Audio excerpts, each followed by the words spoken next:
জ্যোতিষে আমাদের লগ্ন চার্টে প্রথম ভাব আমাদের চেহারা বোঝায়। আমাদের পুরো যে অ্যাপিয়ারেন্স, যে শরীরটাকে নিয়ে আমরা জন্মেছি, অর্থাৎ যে নাম বা যেমন দেখতে, মানে পুরো যে অ্যাপিয়ারেন্স, এইটাকে বোঝানো হয়। এটা হচ্ছে প্রথম ভাব, ফার্স্ট হাউস। এই এই জায়গাটা বোঝানো হচ্ছে ফার্স্ট হাউস।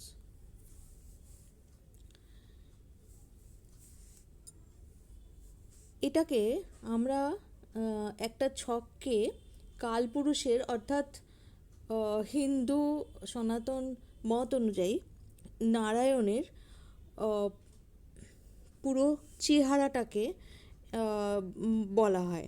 প্রথম ভাবটা হচ্ছে যে কালপুরুষের মাথা বা কালপুরুষের যে চেহারা এবং কালপুরুষের যে মাথার পোর্শন, ব্রেন এবং পুরো একটা ফিজিক্যাল অ্যাপিয়ারেন্স, মানে একটা মানুষকে দেখলে এখানে নারায়ণকে কল্পনা করা হয়েছে। তো নারায়ণের যদি কালপুরুষের, এটি হচ্ছে মানে প্রথম একটা মানুষকে বা একটা অ্যাপিয়ারেন্সকে দেখলে যে প্রথম যে একটা ভাব আমাদের মধ্যে ফুটে ওঠে, সেইটা হচ্ছে ফার্স্ট হাউস। এটাকে অ্যাসেন্ডেন্টও বলা হয়। এর ন্যাচারাল যে লর্ড সেটি হচ্ছে মার্স বা মঙ্গল, এবং ন্যাচারাল সাইন হচ্ছে অ্যারিজ বা মেষ। তাহলে আমাদের মাথা, আমাদের ব্রেন, আমাদের অ্যাটিটিউড এবং আমাদের ওভারঅল যে ফিজিক্যাল যে অ্যাপিয়ারেন্স, এইটাকে বোঝায় হচ্ছে ফার্স্ট হাউস। অবশ্যই আমরা যখন কোনো বডি পার্ট বা কোনো অসুখ বিষয়েও আলোচনা করব মেডিকেল অ্যাস্ট্রোলজিতে, তখন কিন্তু আমরা এই হেড বা বডি পার্ট এটা নিয়েও আমরা আলোচনা করব। এবার জন্ম ছকে ইন্ডিভিজুয়ালি এক একজনের এক এক রকম থাকবে। ফার্স্ট হাউস এখানে কারো নাম্বার 3 থাকতে পারে, কারো 2 থাকতে পারে, কারো 1 থাকতে পারে। আমি আগে বলেছি, আগের যে আমার জ্যোতিষ শিক্ষার যে পর্ব 2, তাইতে আমি বলেছি, পর্ব 2তে এবং পর্ব 1এও বলেছি তো, যে এখানের নাম্বার অনুযায়ী নাম্বার অ্যান্টি ক্লকওয়াইজ ঘোরে এবং 1 থেকে 12-র মধ্যে যে কোনো সংখ্যা আমাদের এই ফার্স্ট হাউসে থাকবে। ফার্স্ট হাউস মানে কারোর এই যে লগ্নের এই জায়গাটা খালি থাকতে পারে, কারো বা কোনো গ্রহ থাকতেও পারে, কিন্তু এইটার যে অরিজিনাল বা কালপুরুষের অনুযায়ী, কালপুরুষ চার্ট অনুযায়ী এখানকার রাশি হচ্ছে মেষ রাশি এবং এখানের রাশি লর্ড হচ্ছে মঙ্গল। এইবার এটা আমাদের ধরে রাখতেই হবে, এটা হচ্ছে মাস্ট। এরপরে যদি এখানে কারোর 1 থাকে, তার তো হয়েই গেল, মিটেই গেল, মঙ্গল হলো এবং মেষ রাশি হলো। কারো যদি ওখানে 8 থাকে, বৃশ্চিক রাশি হবে, কিন্তু মঙ্গল হলো। কারো 3 থাকলে বুধ হলো। এইভাবে বিভিন্ন ঘরের যে মালিক আছে সেই অনুযায়ী তার মালিকানা থাকবে। এটা হলো 1 নম্বর। হচ্ছে আমরা এটা বুঝে যাচ্ছি যে এটা হচ্ছে মেষ রাশির জায়গা, মঙ্গলের জায়গা। ইন্ডিভিজুয়াল ছকে যার যে নাম্বার আছে সেই অনুযায়ী তার লগ্ন লর্ড হবে।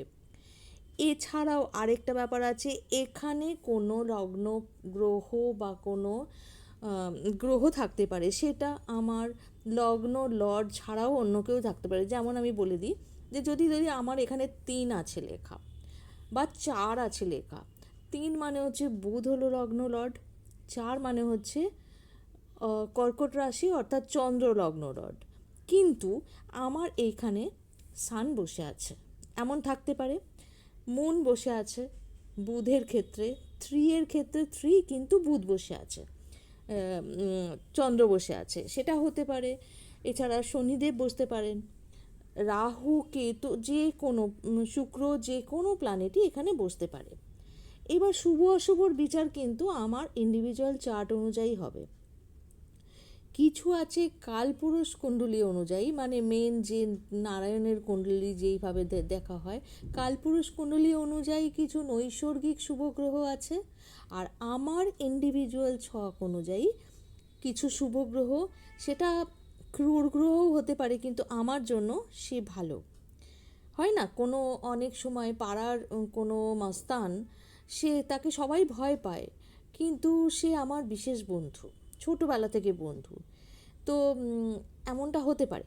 তো সুতরাং মানে কোনো ক্রূর গ্রহ হলেও সেটা কিন্তু ইন্ডিভিজুয়াল ছকের ক্ষেত্রে সে কিন্তু মানে কারক গ্রহ হতে পারে বা শুভ গ্রহ, মানে তা এই ছকের জন্য ভালো গ্রহ হতে পারে।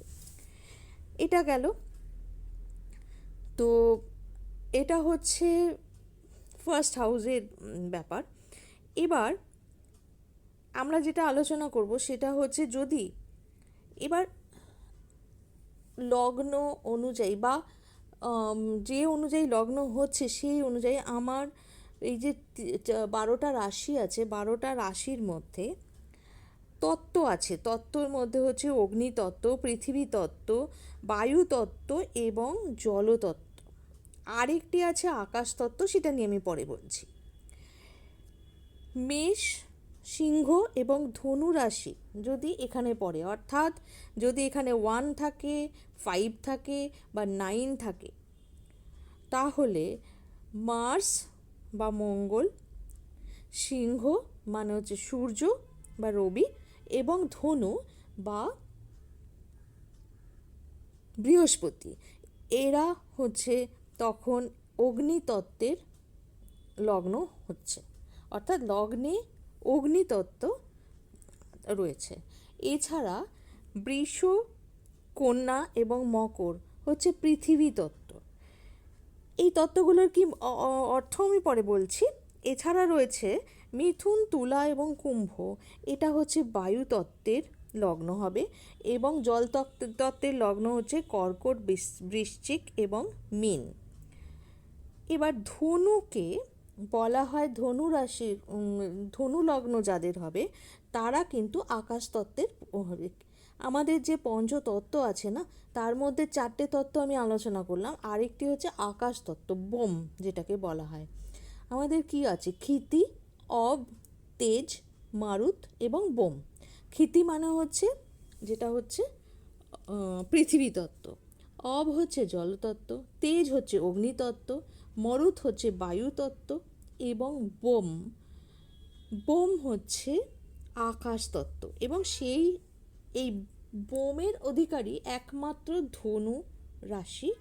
সুতরাং যাদের এখানে 9 লেখা আছে তারা ধনু লগ্নের তত্ত্ব, অগ্নিতত্ত্ব তো বটেই, এবং তার সঙ্গে সেখানে আকাশ তত্ত্বও ঢুকে আছে। আচ্ছা, এইবার এই তত্ত্বগুলোর কি মানে?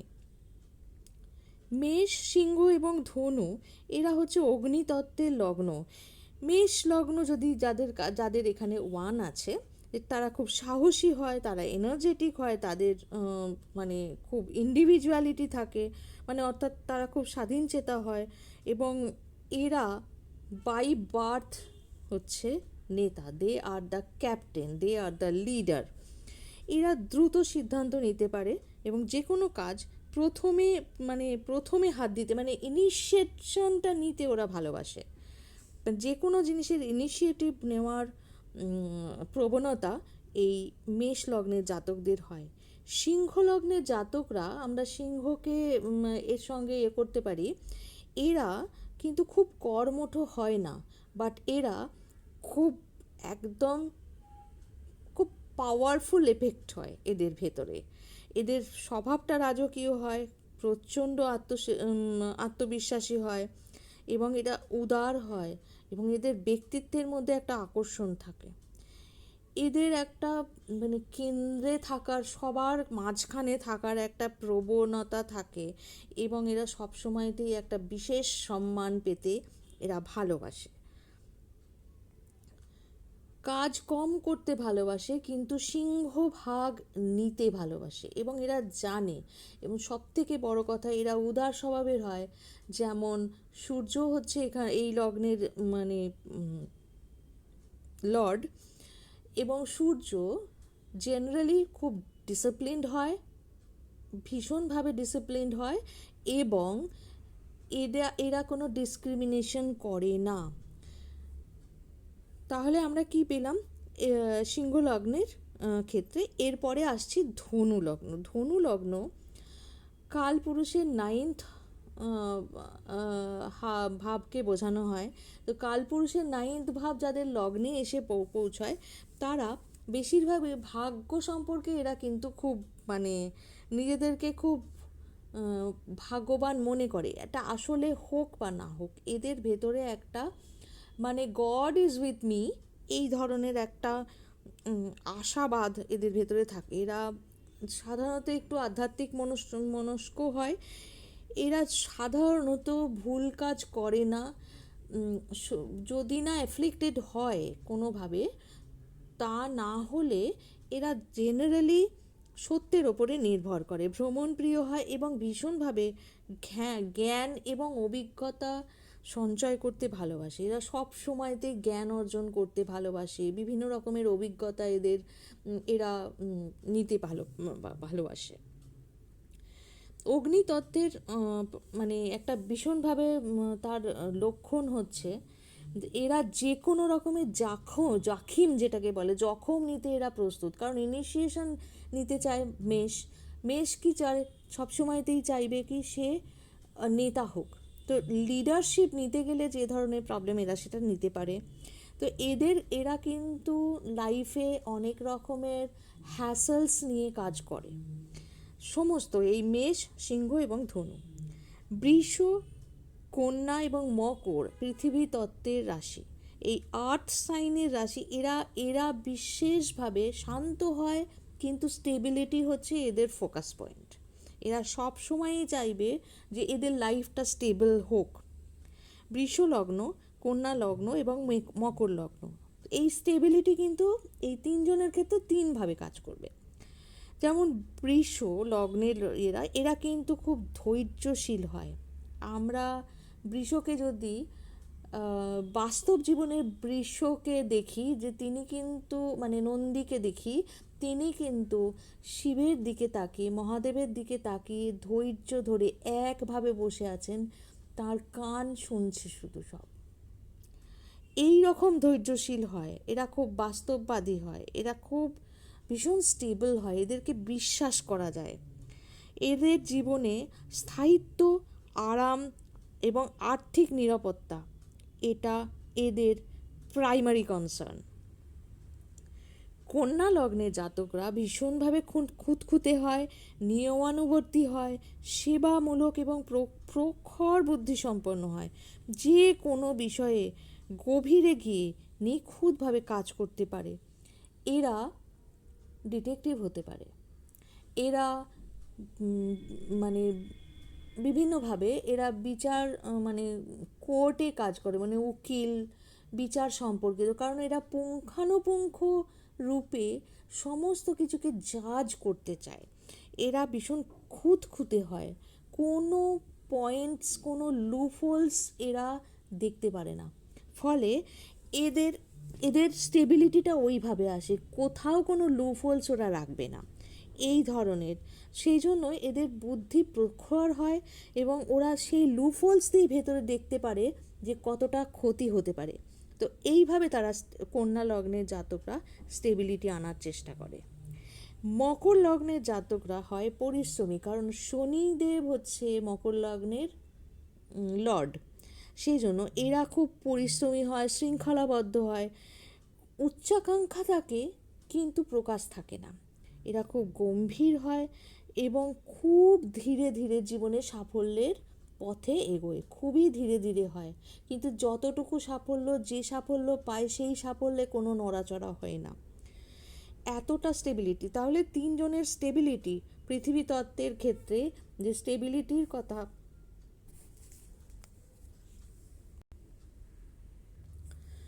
পৃথিবী তত্ত্বের ক্ষেত্রে যে স্টেবিলিটির কথা আমি বলছি, এই বৃষর স্টেবিলিটি হচ্ছে আর্থিক আরাম, এই ধরনের মানে অর্থনৈতিক ক্ষেত্রে জীবনের স্থায়িত্ব, স্টেবিলিটিটা এদের কাছে ভীষণভাবে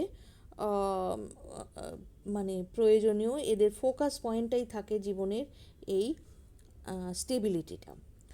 কন্যার ক্ষেত্রে স্টেবিলিটি হচ্ছে লাইফের প্রত্যেকটা ক্ষেত্রে যেন ঠিকভাবে ঠিকঠাক থাকে, এবং মকরের ক্ষেত্রে হচ্ছে নিজেরা পরিশ্রম করে আমি ধীরে ধীরে হলেও কিন্তু স্টেবল আর্থিক উন্নতি বা লাইফের আরামদায়ক জায়গাগুলো খুব ধীরে ধীরে হলেও আই উইল অ্যাচিভ। বায়ুতত্ত্ব, বায়ুতত্ত্বের 3টি লগ্ন আছে, মিথুন, তুলা এবং কুম্ভ। মিথুন, এটি হচ্ছে বুধের, এবং এরা খুব লোকজনের সঙ্গে মেলামেশা করতে ভালোবাসে, খুব চটপটে হয়, বহুমুখী প্রতিভা, খুব সহজে জিনিসকে গ্র্যাস্প করতে পারে, যে কোনো নলেজ ঝট করে তুলে নিতে পারে, এরা যোগাযোগ রক্ষা করতে পারে, কমিউনিকেশন স্কিল এদের মারাত্মক ভালো হয়, এবং সব সময়তে যে কোনো ইনফরমেশন এরা নেয় এবং ঝটপট করে শেয়ার করতে ভালোবাসে। এটা হচ্ছে মিথুনের অর্থাৎ কালপুরুষের তৃতীয় ভাব। তৃতীয় ভাব অর্থাৎ 3 যদি এই ফার্স্ট হাউসে থাকে, এই ধরনের মানুষরা, এদেরকে দেখলেই মানে এরা ভীষণভাবে মানে পিআর করতে ভালোবাসে, পিআর, পাবলিক রিলেশনস এদের ভীষণ ভালো হয়, কারণ এরা ভীষণ ভালোভাবে কমিউনিকেট করতে পারে। Whatever they take from মানে ইন্টারনেট, বিভিন্ন জায়গা থেকে যে কোনো ইনফরমেশন নেবে এবং সেই ইনফরমেশনকে কীভাবে কাজে লাগাতে পারে ঝটপট করে নিতে পারে। তুলা, তুলা হচ্ছে কালপুরুষের 7th হাউস, কিন্তু যদি এইখানে 7 লেখা থাকে, এই তুলা এরা কিন্তু ন্যায়পরায়ণ হয়। তুলার লগ্ন যাদের, তারাও কিন্তু বিচার ব্যবস্থাতে কাজ করতে পারে। এরা শান্তিপ্রিয় হয়, কূটনৈতিক হয়, এবং খুব মানে একটু মানে আর্টিস্টিক স্বভাবের হয়। এবং এরা সম্পর্কে এবং জীবনের সাথে কাজ, ওয়ার্ক লাইফ ব্যালেন্স যাকে বলে না, এরা কিন্তু খুব সুন্দরভাবে ভারসাম্য রাখতে পারে। এবং যেহেতু তুলার লগ্নের মানে তুলার লর্ড হচ্ছে শুক্র, সেই জন্য এদের সব কিছুর ভেতরে যেভাবেই থাকুক না কেন, আর্থিক পরিস্থিতি যাই হোক না কেন, সৌন্দর্যপ্রিয় এরা ভীষণভাবে হয়। টিপটপ রাখার, বাড়ির সমস্ত কিছু, অফিসের টেবিল পরিষ্কার রাখা সুন্দরভাবে, মানে গুছিয়ে যাকে বলে কাজ করা। আরেকটা জিনিস হচ্ছে তুলাকে বলা হয় মার্কেট প্লেস। আমরা কি দেখি, আমরা ওই তুলাদণ্ডটাকে দেখি। এরা ভীষণ ভালোভাবে ব্যালেন্স করতে পারে, অর্থাৎ এরা যদি মার্কেটিংয়ে যায়, এরা বাস্তবকে এবং মার্কেটকে খুব ভালোভাবে জাজ করতে পারে। কুম্ভ লগ্ন, অর্থাৎ এখানে যদি 11 থাকে, কুম্ভ লগ্ন, এটা কুম্ভ লগ্ন হচ্ছে ভীষণভাবে প্রগতিশীল, কারণ শনিদেব এবং রাহু দুজনে মিলে এখানকার মানে কোলর্ড। তো এরা মানবতাবাদী হয়, ভীষণভাবে স্বাধীন চেতা হয়, এবং একটু অন্য ধরনের হয়। যা কিছু রুলস, যা কিছু এরা কিন্তু সেগুলোকে মানতে চায় না। শনি মানে ভিন্ন ধর্মী হয়। শনিদেব যদি মানে শনির প্রকোপ বেশি থাকে, তাহলে এরা একটু কুঁড়ে স্বভাবের হবে, লেথার্জেটিক হবে, কিন্তু খুব ট্র্যাডিশনাল হবে। আর যদি রাহু ওরিয়েন্টেড হয়, তাহলে কিন্তু এরা চেঞ্জেস আনার জন্য, মানে যা কিছু চলছে ট্র্যাডিশনাল, তাকে চেঞ্জ করার জন্য ভীষণভাবে, মানে সমাজ কল্যাণ, সমাজকে পরিবর্তন করে ফেলতে হবে, নতুন নতুন আইডিয়া নিয়ে কাজ করতে হবে, এরকম ধরনের হতে পারে। যেহেতু কোলর্ড রয়েছে, সেজন্য এরকম দু রকমের মানে কুম্ভ লগ্নের জাতককে আমরা দেখতে পাই। এবার বায়ুতত্ত্বের কি লক্ষণ? বায়ুতত্ত্বের লক্ষণ হচ্ছে ফেলা হওয়া। বায়ু কখনো এক জায়গায় থাকে না, সে সবসময় বইতে থাকে, এক জায়গা থেকে আরেক জায়গায় চলে যেতে থাকে। সুতরাং এদের স্বভাবই হচ্ছে এরা কিন্তু ফ্লো করতে পারে, এরা হাওয়ার সাথে নিজেকে বদলাতে পারে, এবং যেমনভাবেই হোক এরাও এদের লাইফের উন্নতি, এই এয়ার সাইন যেটা বায়ুতত্ত্বের লোকেদের, এরা কিন্তু উন্নতিকে ভীষণভাবে প্রাধান্য দেয়। এরপরে আসছি জলতত্ত্বের। জলতত্ত্বের ক্ষেত্রে কালপুরুষের 4th এবং কালপুরুষের 8th এবং কালপুরুষের 12th। কারো যদি এখানে 4 লেখা থাকে, তাহলে সে কর্কট রাশির হয়, এরা আবেগপ্রবণ হয়। জলতত্ত্বের লগ্নের ওয়াটার সাইনের সব থেকে বড় এই হচ্ছে এরা কিন্তু আবেগপ্রবণ হয়, অন্যের ভাবাবেগ বুঝতে জানে, এবং মানে ইমোশন হচ্ছে এদের প্রথম লক্ষণ। এরা কিন্তু ইমোশনাল হয়। কি ধরনের ইমোশন অফ মাস কর্কট, ইমোশন অফ সেলফ বৃশ্চিক, এবং ইমোশন অফ এনি আইডিয়া, সমস্ত কিছুকে লেট গো করতে এবং সব কিছুকে অ্যাকসেপ্ট করে নিতে, সেটা হচ্ছে মীন লগ্ন। তো কর্কট লগ্ন হচ্ছে ভীষণভাবে আবেগপ্রবণ, প্রচণ্ড যত্নশীল, সংবেদনশীল, এবং এরা ভীষণভাবে পরিবার কেন্দ্রিক হয়। এরা ফ্যামিলি পার্সন হয়, আর এদের ইনটুইশন ভীষণ তীব্র হয়, এরা খুব ভালো ইনটুইটিভ হয়।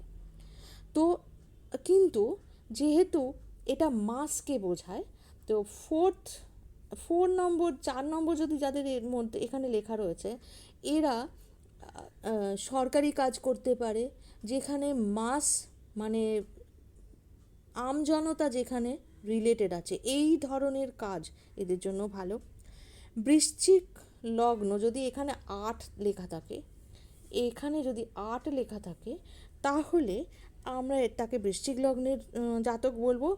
এরা কিন্তু দৃঢ় প্রতিজ্ঞ হয়, এরা আবেগপ্রবণ তো হবেই, এবং এদের ভেতরে স্ট্রং উইল পাওয়ার থাকে, এবং যে কোনো বিষয়ের এরা শেষ দেখতে জানে। এদের মানসিকতাই হচ্ছে শেষ দেখে ছাড়বো, অর্থাৎ সেই জন্য এই ধরনের লোকেরা পড়াশোনায় বা গভীর পড়াশোনার ডিপ পড়াশোনার ক্ষেত্রে এরা যেতে পারে। আধ্যাত্মিক মানুষরা অনেক ডিপে চিন্তা করতে পারেন, তারা কিন্তু কখনো মাঝপথে ছেড়ে দিতে পারে না। গবেষণার ক্ষেত্র ডিপে যেতে পারে, ভীষণ মানে অনেক বড় বড় সায়েন্টিস্টরা বৃশ্চিক লগ্নের জাতক হতে পারে, বা বৃশ্চিক লগ্ন তাদের কাছে তাদের চার্টে অনেক হেভি থাকে। তারা তারা সব সময়তেই খুব ডিপ থিঙ্ক করতে পারে, সব সময় এরা ডিপ থিঙ্ক করে, এবং তার ফলে বৃশ্চিকের ক্ষেত্রে আরেকটা ব্যাপার হচ্ছে কেতু এর কোলর্ড হয়। যেমন বৃশ্চিক হচ্ছে মঙ্গল এবং কেতু কোলর্ড হয়। তো কেতু বেশিরভাগ ক্ষেত্রে দেখা যায় যে এরা এত বেশি ডিপ থিঙ্ক করে যে খুব সাধারণ বিষয়ে এদের মাথা কাজ করে না। তো অনেক সময় আমরা দেখতে পাই এরা কিন্তু একটু মানে জাগতিক ক্ষেত্রে, মানে সাংসারিক ক্ষেত্রে এরা কিন্তু খুব একটা ভালো, খুব খুব খুব মানে সুখ্যাতি অর্জন করতে পারে না। ভুলে যাওয়া বা অনেক কিছুকে মনে না রাখা, অনেক কিছু মিস হয়ে যাওয়া, এই ধরনের কাজগুলো হয় বৃশ্চিক। কারণ এরা প্রচণ্ড রকমের মানে ভীষণ অন্তর্দৃষ্টি সম্পন্ন মানুষ হয়, তাই তারা বাইরের অনেক কিছু যেগুলো আমাদের কাছে খুব ইম্পর্ট্যান্ট, সেগুলোকে এরা ওভারলুক করে ফেলে। এরপরে আসছি মীন লগ্নে জাতকরা, এরা প্রচণ্ড কাল্পনিক হয়, প্রচণ্ড দয়ালু হয়, এবং বিশেষভাবে আধ্যাত্মিক মানসিকতার হওয়ার ফলে এটি কালপুরুষের 12th হাউস, অর্থাৎ যেখানে সেলফকে আমরা ডিজলভ করে ফেলি, অর্থাৎ নিজেকে যেখানে আমরা হারিয়ে ফেলি, এই হচ্ছে মীন লগ্ন। এরা বাস্তব দুনিয়ার থেকে নিজেদের ভাবনার দুনিয়াতে বেশি থাকতে ভালোবাসে, এবং তাতে এত বেশি মগ্ন থাকে এরা বাস্তবের অনেক কিছুকে লেট গো করতে পারে। এদের বাস্তবের দুঃখ, বাস্তবের কষ্ট, বাস্তবের নেই অভাব এদের কাছে কিন্তু অনেক সময়ই কোনো মানে দুঃখের কারণ হয়ই না। এরা অনেক দুঃখকে জয় করতে পারে, কারণ বাস্তব জগতের থেকেও এরা বেশি নিজেকে অনেক বেশি অবাস্তব জগতে, যে পড়া জগৎ যেটাকে বলা হয়, সেই পড়া জগতের দিকে এদের মানসিকতা বেশি থাকে। তাহলে 4টে যে তত্ত্ব বললাম, 4টে তত্ত্বের মানে তত্ত্ব অনুযায়ী লগ্নের প্রত্যেকটা মানুষকে আমরা দেখতে পাবো দে আর অফ ডিফারেন্ট টাইপ। কেন হচ্ছে? এই কারণে যে আমার এখানে কোন নাম্বার আছে, এবং সেই নাম্বারের তত্ত্ব কী, সেই নাম্বারের বৈশিষ্ট্য কী, এবং সেই নাম্বার কিভাবে কাজ করে। সেই কারণে যে কোনো বিষয়ে আমরা 12 রকমের মানুষকে দেখতে পাবো, এবং 12 নয়, আমি পরবর্তীকালে যখন আলোচনা করব তখন বোঝা যাবে এটা 12 নয়, এটা আরও বেশি, 144 রকমের মানুষ থাকে। আমার এই পোস্টটা যদি আপনাদের ভালো লাগে বা কোনোভাবে যদি আপনাদের উপকার হয়, মানুষকে চিনতে যদি কিছুভাবে আপনাদেরকে সাহায্য করে, তাহলে ডেফিনেটলি আমার এই চ্যানেলটিকে সাবস্ক্রাইব করবেন। পরবর্তীকালে অনেক কিছু আসতে চলেছে। ভালো লাগলে লাইক করুন, কমেন্ট করুন, শেয়ার করুন আর সাবস্ক্রাইব করতে ভুলবেন না। নমস্কার।